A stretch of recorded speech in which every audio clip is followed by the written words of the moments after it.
Okay, guidelines on से हमको पता है कि ये चैप्टर इज अबाउट रेगुलेशंस, कौन सा रेगुलेशंस हमको फॉलो करना है. So guidelines on circulation of unauthenticated news.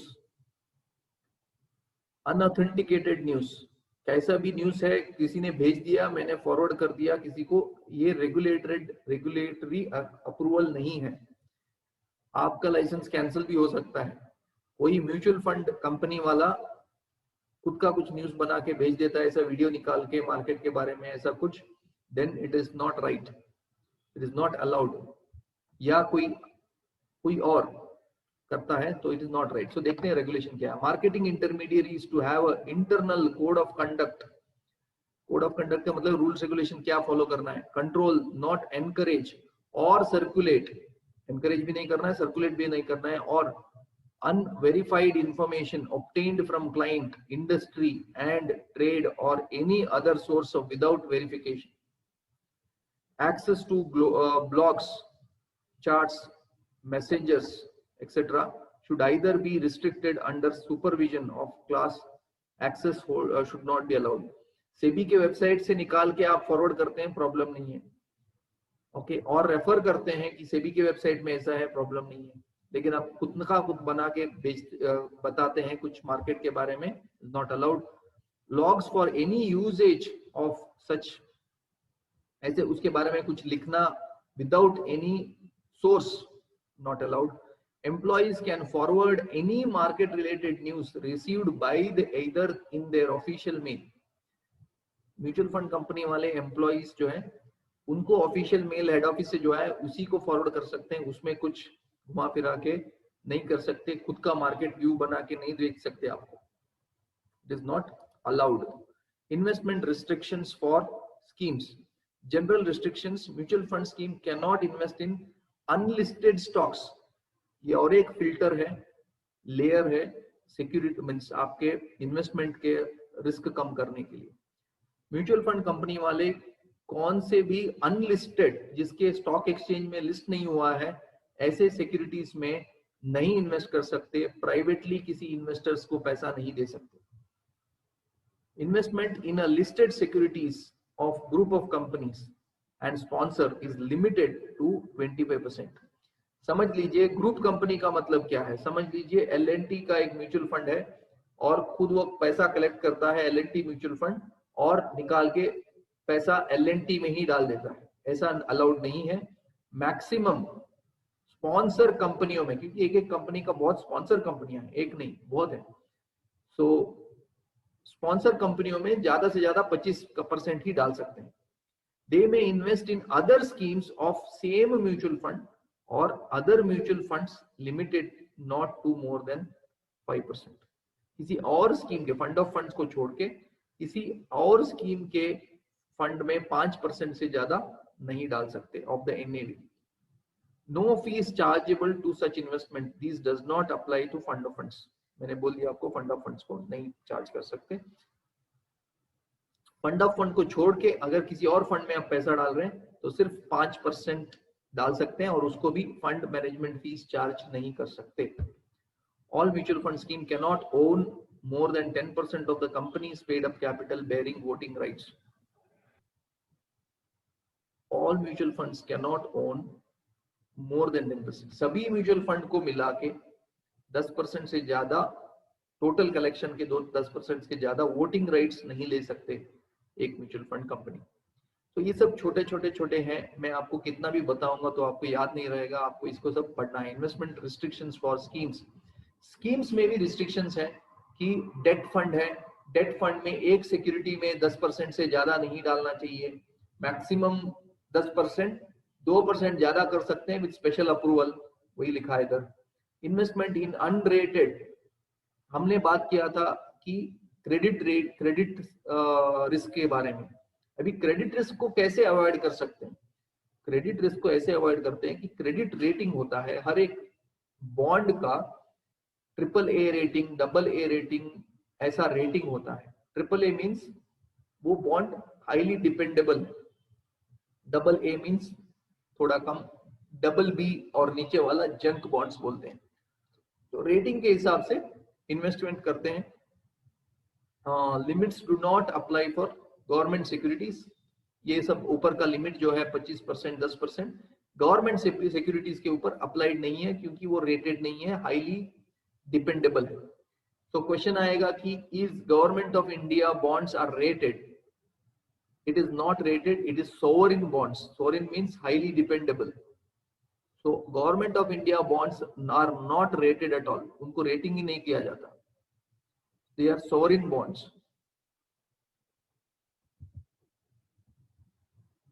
Group exposures, total exposure to basically वही है reporting. Equity, at least 80% of ELSS fund should be invested in equity and equity related securities. ELSS fund में पैसा किधर जाता है, question डाला था कल किसी ने। 80% स्टॉक में ही जाना चाहिए, ज्यादा भी जा सकता है, लेकिन मिनिमम 80% स्टॉक में ही रहना चाहिए। रिमेनिंग बॉन्ड्स में in the sense very short term bonds, कैसे कि कैश मैनेजमेंट करने के लिए रख सकते हैं, लेकिन कोई रखेगा नहीं, क्योंकि इक्विटी लिंक सेविंग स्कीम जो है 3 साल के लिए होता है। तो invest fund manager better wants to invest and continue, cannot invest more than 10% of net assets in the equity shares and equity related instruments of the company. Promoter company में ही पैसा डालना ये सब अलाउड नहीं है। ये सब परसेंटेजेस हैं जो आपको थोड़ा फिर से देखना है। बेसिकली ये सब क्या है, एक ही कंपनी में ज्यादा पैसा मत डालो। ग्रुप कंपनी में पैसा कलेक्ट करके ग्रुप कंपनी में ही पैसा देना अलाउड नहीं है, उसको एक लिमिट है। डेट फंड में पैसा कलेक्ट करके खुद ही के कंपनी में डालना अलाउड नहीं है। एक ही सेक्टर के कंपनी में 25% से ज्यादा डालना अलाउड नहीं है। तो ये सब रूल्स रेगुलेशंस हैं जो फॉलो करना पड़ता है। इन्वेस्टर का राइट क्या है? इन्वेस्टर किस बलबूते पे अपना राइट्स मांग सकता है, क्या क्या राइट्स है उसके पास, क्या क्या राइट्स नहीं है। NAV and cell purchase disclosure AMFI website में 9 बजे के अंदर करना है, वो म्यूचुअल फंड इन्वेस्टर का राइट है। अभी क्वेश्चन पूछेगा कि म्यूचुअल फंड NAV कितने बजे के अंदर मिलना चाहिए? 9 बजे के अंदर वेबसाइट में होना चाहिए। अभी आप बोलेंगे सर तो वो तो 7 बजे ही रहेगा। नहीं, 1 मार्क चाहिए तो 9 बजे लिखना है। वो लोग जल्दी करते हैं, वो अलग स्टैंडर्ड है, वो इंडस्ट्री स्टैंडर्ड है, लेकिन 9 बजे के अंदर 9 बजे तक उनका NAV पब्लिश होना जाना चाहिए। NAV का मतलब क्या है? एक यूनिट का वैल्यू कितना है, एक फंड का यूनिट का वैल्यू कितना है, एक यूनिट का वैल्यू कितना है। NAV should be published in at least 2 newspapers. 1 mark question इसमें जरूर आएगा, मैं आपको बोलूंगा कि आप पढ़ भी सकते हैं इसको। Fund of fund can publish their NAV on by 10 off. अभी फंड ऑफ फंड थोड़ा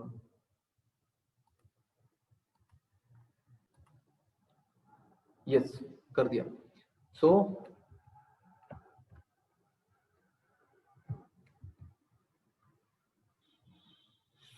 this is the one okay.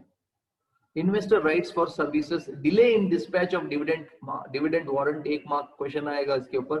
Dividend warrant का तो अभी ये नहीं है, लेकिन फिर भी समझ लीजिए कि डिविडेंड डिले होता है। आपको म्यूचुअल फंड्स में डिविडेंड मिल रहा है और डिविडेंड लेट हो जाता है किसी भी वजह से, या AMC के म्यूचुअल फंड कंपनी के मिस्टेक्स के वजह से, तो जो भी डिविडेंड है उसके ऊपर म्यूचुअल फंड कंपनी को 15% इंटरेस्ट देना पड़ेगा, पेनल्टी। ओके, वो ऐड करके जब भी डिविडेंड आपको मिल रहा है तभी देना पड़ेगा। But in case of if it is AMC's mistake only, otherwise no.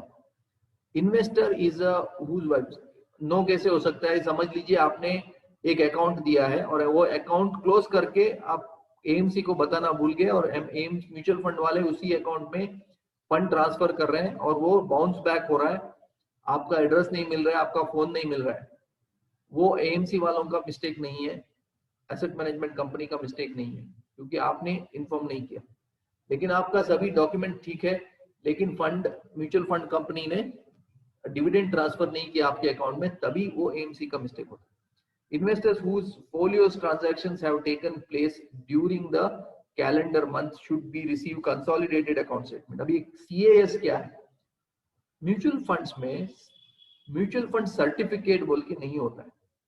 Mutual fund में एक स्टेटमेंट बोल के मिलता है आपको, which is a proof of, it is a like it is not proof of doc investment, but it is a document which says that you have invested. अगर ये proof गुम हो गया तो प्रॉब्लम कुछ नहीं। Okay, it is not the investment itself. So इसको statement of account बोलते हैं। अभी आप हो सकता है कि आप मल्टीपल इन्वेस्टमेंट करें। मल्टीपल इन्वेस्टमेंट आप कर सकते हैं कि एक म्यूचुअल फंड में इन्वेस्ट किया और उसी म्यूचुअल फंड के बहुत प्रोडक्ट्स में इन्वेस्ट किया, सो हो सकता है। सो और नहीं तो बहुत कंपनियों में, बहुत म्यूचुअल फंड्स में 5-6 डिफरेंट कंपनियों में आपने इन्वेस्ट किया, कंपनियों के प्रोडक्ट्स में इन्वेस्ट किया। सो आपको 15 प्रोडक्ट में इन्वेस्ट किया तो 15 स्टेटमेंट आएगा।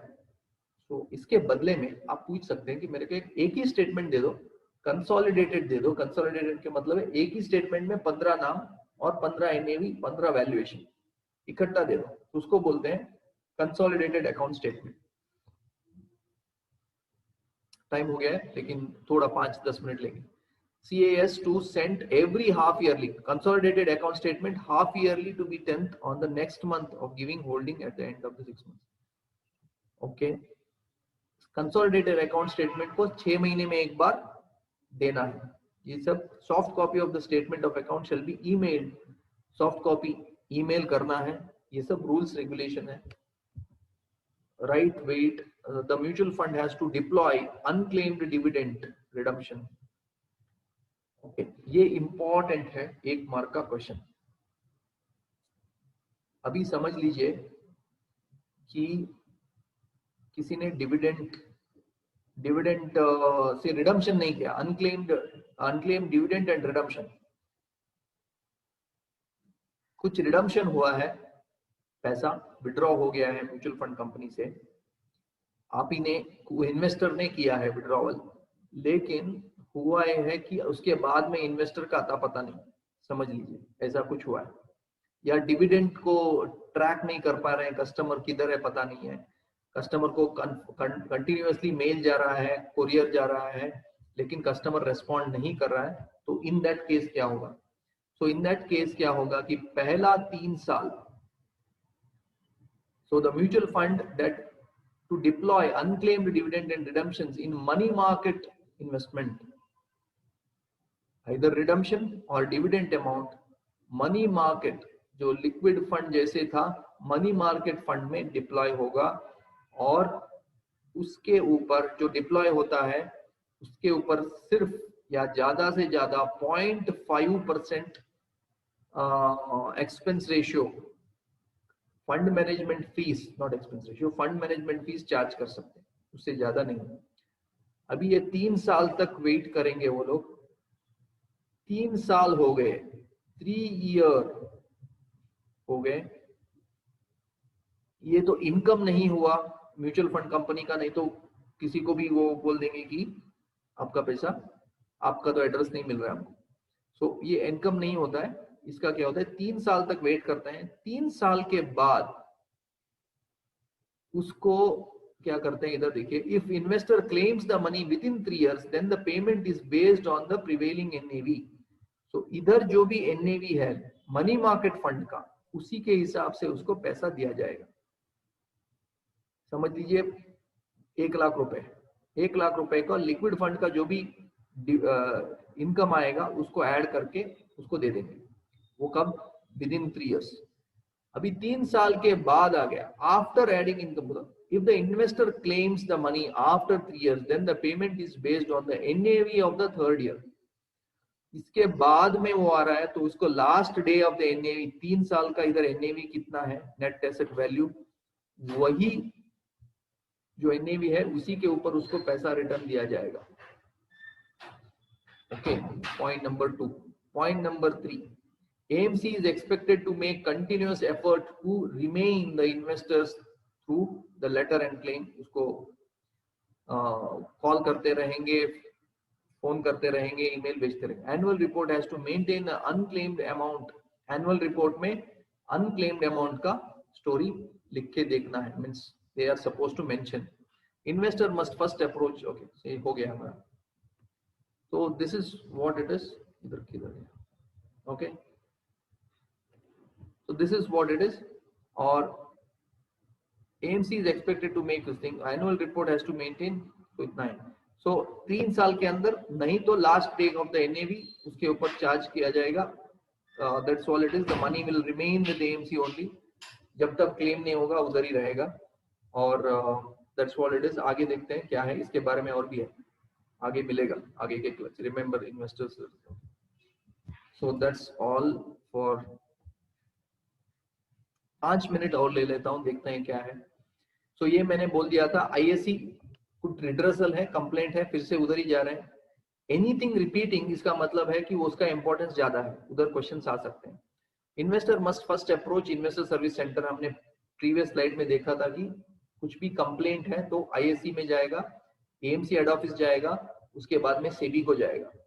सेबी में भी नहीं हो रहा है सॉल्व, तो कस्टमर जाएगा Security Appellate Tribunal, SAT. Investor is not satisfied with SEBI ruling, and the investor may approach Securities Appellate Tribunal.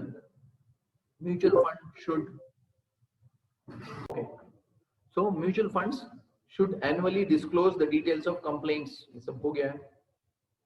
तो उसके बाद में म्यूचुअल फंड SAT में भी नहीं हुआ, then investor has a right to go and जाके स्कोर्स बोल के एक वेबसाइट है, SCORES, स्कोर्स बोल के एक वेबसाइट है, उसमें जाके आप कंप्लेंट कर सकते हैं about your investments.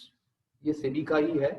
The registered complaints in the securitized by SEBI to determine if the subject matter falls under their preview और नॉट।